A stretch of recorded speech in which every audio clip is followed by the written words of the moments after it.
எடப்பாடி பழனிசாமி ஏமாத்துறத துரோகி தான். தமிழ் பார்த்தாலே, தமிழ் மக்கள் பார்த்தாலே ஏதோ எரிஞ்சு விழுறான். ஆனா இங்க வந்தா நடிக்கிறான்.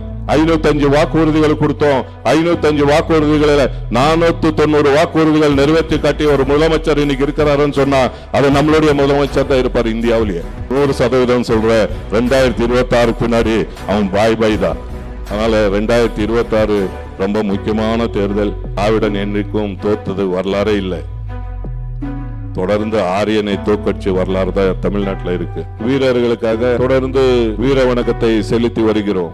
1937 தொடங்கிய இந்த போராட்டம் இன்னும் தொடர்ந்து நடந்து கொண்டே இருக்கிறது. அது மத்தியில எந்த ஆட்சி வந்தாலும் சரி, வேணுமென்னே திட்டமிட்டு யார் நல்லவங்கன்னு சொல்ல முடியாது. யார் வந்தாலும் தமிழகத்தில் இந்தி திணிக்க வேண்டும் என்ற முயற்சி தொடர்ந்து எடுத்துக்கொண்டே இருக்கிறாங்க. ஆனால் திராவிட முன்னேற்ற கழகம் இருக்கிற வரை எந்த கொம்பனாலும் தமிழ்நாட்டில் ஹிந்தியை திணிக்க வாய்ப்பே இல்லை. அதனாலதான் இத்தனை உயிர்களை நம்ம பலி கொடுத்திருக்கிறோம். இப்ப தொடர்ந்து அதுதான் நடந்து கொண்டிருக்கிறது. மாணவர்களுக்கு மும்மொழி கொள்கையை ஏற்படுத்தினால்தான் நிதி ஒதுக்குவேன் என்று வேண்டுமென்றே திட்டமிட்டு ஒன்றிய அரசு செயல்படுகிறது. ஆனால் நம்முடைய முதலமைச்சர் அவர்கள் சொன்னார், 1260 கோடி இல்ல, நீ 10,000 கோடி கொடுத்தாலும் இந்தி திணிக்க மாட்டோம் என்று. தொடர்ந்து இந்த தாக்குதல் நடந்து கொண்டே இருக்கிறது. ஆனால் எந்த தாக்குதல் நடந்தாலும் தமிழகத்தில் இடம் இல்லை என்று அவங்களுக்கும் தெரியும். அவங்க ஏதோ ஒரு பொறாமை நம்மளை பார்த்து, ஏன்னா அவங்களுக்கு இங்க இடம் இல்லை, எப்படியாவது இடம் பிடிக்கணும்னு பாக்குறாங்க. தொடர்ந்து எம்பி எலெக்ஷன்ல கூட பாத்தீங்கன்னா கடந்த முறை நம்ம ஆட்சியில இல்ல என்று சொன்னாலும் 40க்கு 39 நாம தான் ஜெயிக்கிறோம். இப்ப நம்ம ஆட்சியில இருக்கும்போது தேர்தல் நடந்தாலும் 40க்கு 40 நாம தான் ஜெயிக்கிறோம். எல்லா இடத்துலயும் ஏதோ 1-2 அப்படி போனி ஆகுறாங்க. ஆனா தமிழ்நாட்டுல நம்மள மீறி போனி ஆகிறதுக்கே வாய்ப்பே இல்லை. அதுதான் அவனால முடியல. தமிழ் பார்த்தாலே, தமிழ் மக்கள் பார்த்தாலே ஏதோ எரிஞ்சு விழுறான். ஆனா இங்க வந்தா நடிக்கிறான். அண்ணன் சொன்னது போல ஏதோ தமிழ் மேல ரொம்ப ஆசை இருக்கிற மாதிரி அப்படியே ஒரு நடிப்பு நடிக்கிறான். அங்க போனா மறுபடியும் நம்ம மேல ஏவுகணை வீசுறான். இதுதான் தொடர்ந்து நடந்துட்டு இருக்கு. நீங்க பாத்திருப்பீங்க சட்டமன்றத்துல என்ன நடந்ததுன்னு. ஒரு ஆளுநர் இருக்கான், RN ரவி. தொடர்ந்து 3 வருஷமா சட்டமன்றத்துக்கு வர்றான், வெளியில ஓடி போறான். அவ்வளவு கண்ணியத்தோடு வரவேற்கிறோம். நம்மளுடைய சபாநாயகர் அவ்வளவு கண்ணியத்தோடு வரவேற்கிறார். அழைத்து வந்து உட்கார வைக்கிறோம். தமிழ்நாட்டில் என்ன பாரம்பரியம் இருக்கோ அதுதான் பண்ண முடியும். வந்த உடனே தமிழ் தாய் வாழ்த்து முதல்ல ஆரம்பிக்கிறோம். சட்டமன்றம் கவர்னர் உரை முடிஞ்ச பின்னாடி நேஷனல் அந்தம் பாட போறோம். இதுதான் 100 ஆண்டு காலமா நடைமுறையில் இருக்கு. ஆனா அவன் என்ன கேட்கிறான், முதல்ல தேசிய கீதத்தை பாடுங்க, அதுக்கப்புறம் தான் தமிழ் தாய் வாழ்த்து பாடணும்ன்றான். என்ன நீங்க அவமதிக்கிறீங்கன்றான். யாரை அவமதிக்கிறது? எந்த ஸ்டேட்லாவது இருக்கா? நேத்து கர்நாடகால கூட பிரச்சனை, கேரளால பிரச்சனை. எங்கெல்லாம் பிஜேபி ஆட்சி இல்லாத இருக்கிற ஸ்டேட் இருக்கோ அங்க எல்லா இடத்துலயும் ஆளுநர்கள் பிரச்சனை. நாங்க என்ன தீர்மானத்தை நிறைவேற்றி அனுப்பினாலும் கையெழுத்து போட மாட்டாங்க, அப்படியே பெண்டிங்ல வைக்கிறாங்க. ஏதோ ஒரு வகையில நமக்கு தொல்லை கொடுக்கணும்னு முயற்சி பண்றாங்க, ஏதோ கலவரத்தை உண்டாக்கணும்னு. உடனே சட்டமன்றத்திலிருந்து போறா, 2 நிமிஷத்துல ஒரு அறிக்கை, கவர்னர் மாளிகையில இருந்து ஒரு அறிக்கை வருது. என்ன அறிக்கை வருதுன்னா, என்னை அவமதிச்சுட்டாங்க, மைக் ஆஃப் பண்ணிட்டாங்கன்னு. யாராவது மைக் ஆஃப் பண்ணுவாங்களா? அந்த ஆளுதான் நின்று பேசினா.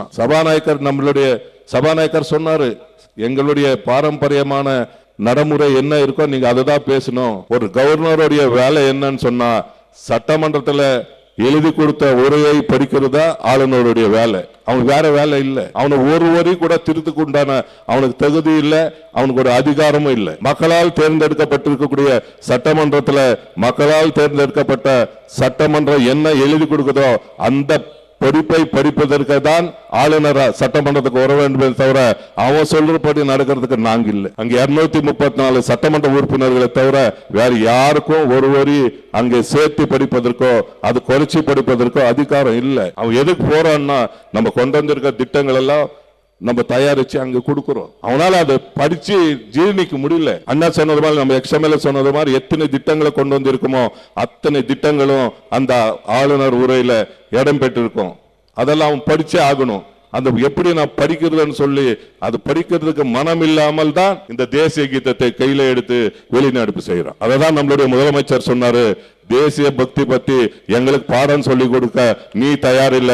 எங்களுக்கு தேச பக்தி மேல எவ்வளவு பட்டு இருக்குன்னு எங்களுக்கே தெரியும், அதுல நீ தலையிட வேண்டிய அவசியமே இல்லைன்னாரு. இப்ப இப்படி பல்வேறு தாக்குதல் நம்மள நடத்துறாங்க. இருந்தாலும் நம்மளுடைய முதலமைச்சர் எதுக்கும் பயப்படாமல் இன்னைக்கு இந்தியாவிலேயே நம்பர் 1 மாநிலமாக மாத்தி காட்டியிருக்கக்கூடிய ஒரு முதலமைச்சர் இருக்கிறாருன்னு சொன்னா அது நம்மளுடைய முதலமைச்சர் தான் இருப்பார். இவ்வளவு நெருக்கடிக்கு மத்தியில தொடர்ந்து நம்ம என்னைக்கு ஆட்சிக்கு வந்து 2021 இருந்து அன்னைக்குல இருந்து இன்னைக்கு வரைக்கும் பாத்தீங்கன்னா பல்வேறு விதமான தொல்லைகள். ஒரு பக்கம் அதிமுக காரன் வாய் திறந்தா கொலை கொள்ளை காஞ்சான்றான். சட்டமன்றத்தில் தெளிவாக புள்ளி விவரத்தோட வெளி வைக்கிறோம். எங்கெல்லாம் பாஜக ஆட்சியில் இருக்க மாநிலங்கள் இருக்கோ அங்குதான் முதல் இடத்துல இருக்கு கொலை கொள்ளை கற்பழிப்புல. தமிழ்நாடு தான் ரொம்ப கம்மியான மாநிலம் தமிழ்நாடு தான். ஆனா வாய் திறந்தா பொய்யா சொல்றான். குட்கா பான் பராக் நடமாட்டம் ஜாஸ்தின்றான். எந்த மாநிலத்துல குட்கா வருது? குஜராத்ல இருந்து தான் வருது, தமிழ்நாட்டில இருந்து தான் வருது. அது யாருடைய ஸ்டேட்? யார் முன்னாள் முதலமைச்சராக இருந்தாரு? இப்ப யாரு அங்க ஆளுறாங்க? பிஜேபி ஆளக்கூடிய மாநிலத்தில் இருந்துதான் ஒட்டுமொத்த இந்தியாவுக்கே குட்கா பான் பராக் சப்ளை ஆகுது. அதுல நம்ம முதலமைச்சர் தான் எங்கெங்கெல்லாம் அது கண்டுபிடித்து அவங்க மீது எஃப்ஐஆர் போட்டு இன்னைக்கு அடிக்கிறாங்களேன்னு சொன்னா அது தமிழ்நாட்டுல மட்டும்தான் இருக்கும். மற்ற ஸ்டேட்ல பாத்தீங்கன்னா எங்க பார்த்தாலும் அதுதான் இருக்கு. பிஜேபி ஆளுற மாநிலத்துல எங்க பார்த்தாலும் பான் மசாலா குட்கா தான் இருக்கு. ஏன் இதுக்கு முன்னாடி இருந்தது விஜயபாஸ்கர் குட்கா கேஸ்ல தான் மாட்டி இருக்கான். அவன் மேல என்ன கேஸ் போட்டிருக்கு? குட்கா விக்கிறவங்க கிட்ட மாமூல் வாங்கி இருக்கிற கேஸ் தான் அவன் மேல போட்டிருக்கு. நேத்து மோடி பேசுறாரு இதுல முதலாந்தகத்துல திமுக ஊழல் கட்சின்னு ஒரே ஒரு எஃப்ஐஆர் ஏதாவது என்னுடைய முதலமைச்சர் மீது இருக்குன்னு சொல்லி நீ நிரூபித்தால் இன்னைக்கே எங்க முதலமைச்சர் என்ன வேணாலும் செய்வதற்கு தயாராக இருக்கிறோம். நீ பக்கத்துல உட்கார வச்சிருந்தில்ல, ரைட் டு லெப்ட் எல்லாம். எடப்பாடி பழனிசாமி மீது எத்தனைக்கு வழக்கு இருக்கு? அன்புமணி மீது எத்தனை வழக்கு இருக்கு? டிடிவி தினகரன் மீது எத்தனை வழக்கு இருக்கு? எல்லா ஊழல் செய்தவங்களை பக்கத்துல உட்கார வச்சுக்கிட்டு திமுக ஆட்சியை பார்த்து ஊழல் சொல்லக்கூடிய யோகியத்தை மோடிக்கு எங்க இருக்குன்னு கேட்கணும் விரும்புறோம். முதல் நீ சரியா இருக்கிற அதை சொல்லு. ஊழல் செஞ்சு யாரு சிறை பண்ணது? அண்ணா கேட்ட மாதிரி இதுவரைக்கும் இந்தியா ஹிஸ்டரியிலேயே ஊழல் செஞ்சு ஒரு முதலமைச்சர் ஜெயிலுக்கு போனோம்னு சொன்னா அது தமிழகத்தினுடைய முன்னாள் முதலமைச்சர் அம்மையார் ஜெயலலிதா தான் இருக்கும். வேற யாரும் இருக்க மாட்டாங்க இந்தியால. அது முதலமைச்சர் இருக்கும்போது இதெல்லாம் வச்சுக்கிட்டு நம்மளை பார்த்து கேள்வி கேட்கறாங்க. இவ்வளவு நெருக்கடி இருந்தாலும் இன்னைக்கு முதலமைச்சர் வந்து எவ்வளவு திட்டங்கள் நாங்க ஆட்சிக்கு வரதுக்கு முன்னாடி தேர்தல் அறிக்கை கொடுத்தோம், ஒண்ணுமே செய்யலன்னு பொய் சொல்றாங்க. 505 வாக்குறுதிகள் கொடுத்தோம். 505 வாக்குறுதிகளில் 490 வாக்குறுதிகள் நிறைவேற்றி காட்டி ஒரு முதலமைச்சர் இன்னைக்கு இருக்கிறாருன்னு சொன்னா அது நம்மளுடைய முதலமைச்சர் தான் இருப்பார் இந்தியாவிலேயே. சொல்லாத வாக்குறுதிகள் எவ்வளவு நிறைவேற்றி இருக்கிறோம். காலையில சத்தான உணவு கொடுக்கிறோம், அது தேர்தல் அறிக்கையில நம்ம சொல்லவே இல்லை. உண்ணுயிர் காக்கும் 48 தேர்தல் அறிக்கை சொல்லவே இல்லை. இன்னைக்கு அதனால எவ்வளவு பேர் பயனிடுறாங்க உங்களுக்கே தெரியும். மக்களை தேடி மருத்துவம் இல்ல, இல்லம் தேடி கல்வி தேர்தல் அறிக்கையில சொல்லல.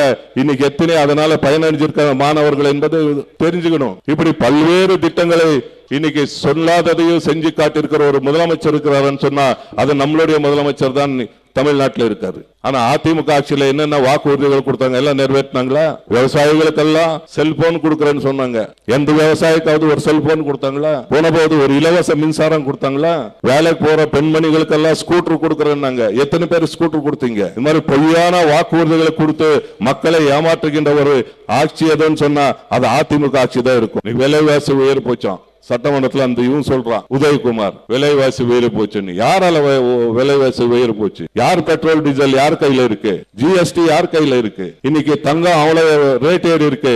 யாரால ஏறி இருக்கு? நாங்க தமிழ்நாட்டுல முதலமைச்சரை ஏற்று சொன்னாரு. டீசல் விலை முதலமைச்சரை ஏற்று சொல்றாரு. உன்னால முடிஞ்ச இதெல்லாம் குறைக்க சொல்லாம பாப்போம். இப்ப முட்டி போட்டு போய் மோடி பக்கத்துல உட்கார்றீங்களே, மோடி அவரை நீங்க வந்து டீசல் ரேட் குறைச்சாதான் உங்க கூட கூட்டணிக்கு வர்றேன்னு சொல்ல முடியுமா உன்னால? இல்ல தங்கத்தை விலையை குறைச்சாதான் உங்க கூட கூட்டணிக்கு வர்றேன்னு சொல்ல முடியுமா உன்னால? தமிழ்நாட்டுக்கு எவ்வளவு பணம் நீ பாக்கி வச்சிருக்கியோ அத்தனை பணமும் கொடுத்தாதான் நான் உன்னோட கூட்டணிக்கு வர்றேன்னு உன்னால சொல்ல முடியுமா? வாய் தருதாலே எங்க உள்ள போடுறான்னு பயம். அதனாலதான் கையை கட்டு உட்கார்ந்துக்கிறாங்க. நேற்று எடப்பாடி பழனிசாமி சொல்றா பாய் பாய் ஸ்டாலின், பாய் பாய் ஸ்டாலின். ஊர் விட்டு வெளியில ஓடுற மாதிரி இருக்கிற. இப்ப 100% சொல்ற 2026 பின்னாடி அவன் பாய் பாய் தான் அப்படி சொல்றான். அதுக்கு என்ன அர்த்தம்னு கூட அவனுக்கு தெரியல. பாய் பாய் ஸ்டாலின் என்றான். ஏதோ ஊர் விட்டு ஓட போற மாதிரி எங்களுக்கு டாட்டா காட்டு. 100% சொல்ற இந்த எலெக்ஷன் முடிஞ்சு பாய் பாய் தான். அதுல மாற்று கருத்தே இல்லை. திருடங்கள்லாம் ஒரு கூண்டா சேர்ந்து இருக்காங்க. அதனால 2026 ரொம்ப முக்கியமான தேர்தல். எல்லாம் ஒரு 60 நாள் 70 நாள் இருக்கு, அவ்வளவுதான். நம்ம ரொம்ப ஜாகிரதையா இருக்கணும். ஏன்னா பொய்யான வாக்குறுதிகள் எல்லாம் கொடுக்குறாங்க. நம்ம 1000 கொடுக்குறோம்னா அன்னைக்கு 1500 கொடுக்குறோம்னா மக்கள் ஏத்துக்கல. மக்களுக்கு தெரியும் இவன் ஏமாத்துறான்னா. எடப்பாடி பழனிசாமினால ஏமாத்துறதா, துரோகி தான் அவன். யாரையும் காப்பாற்ற பாவம். அந்த சசிகலா முந்தினத்தை ஒரு பேட்டி கொடுத்த பார்த்தேன். தமிழ்நாட்டில் நான் ஒருத்தர் இருக்கன்னு இந்த முதலமைச்சருக்கு தெரியவே இல்லை. அந்த அம்மா இருக்கன்னு தெரிஞ்சு நாங்க என்ன பண்ண போறோம்? நான் ஒருத்தர் இருக்கேன்னே தெரியல முதலமைச்சருக்கு. எதுக்கா பாவம், எதுக்கு அவரை ஒன்றும் புரியல. எல்லாம் மென்டலாயிட்டு இருக்காங்க. ஒரு பக்கம் ஓபிஎஸ், ஒரு பக்கம் சசிகலா, ஒரு பக்கம் தினகரன், ஒரு பக்கம் எடப்பாடி பழனிசாமி, ஒரு பக்கம் அந்த செங்கோட்டையன் வேற போயிட்டான். என்ன என்ன நடக்குதுன்னே புரியல. எனக்கு தெரிஞ்சு தேர்தல் முடிவில் பார்த்தீங்கன்னா 3வது இடத்துல தான் இருப்பாங்க. அதனால அடுத்த எலெக்ஷன் நமக்கு ரொம்ப முக்கியமான எலெக்ஷன். ஆரியத்துக்கும் திராவிடத்துக்கும் ஒரு மிகப்பெரிய போர். நான் அடிக்கடி சொல்லினே இருக்கேன். திராவிடன் என்றைக்கும் தோத்தது வரலாறே இல்லை. தொடர்ந்து ஆரியனை தோக்கடிச்சு வரலாறு தான் தமிழ்நாட்டில் இருக்கு. அதனால நம்ம ரொம்ப ஜாகிரதையா இருக்கணும், ரொம்ப கவனத்தோடு செயல்படணும். எப்படியெல்லாம் மொழிக்காக நம்ம போராட்டம் நடத்தினு இருக்கிறோமோ அதே போலதான் வருகின்ற தேர்தல் கூட மிகப்பெரிய ஒரு போராட்டத்தை நம்ம நடத்த வேண்டிய சூழ்நிலை இருக்கிறது. ஆகவே அனைவரும் ஒன்றுபட்டு வென்று காட்டுவோம், வெல்வோம், 200 படைப்போம் வரலாறு. நன்றி, வணக்கம்.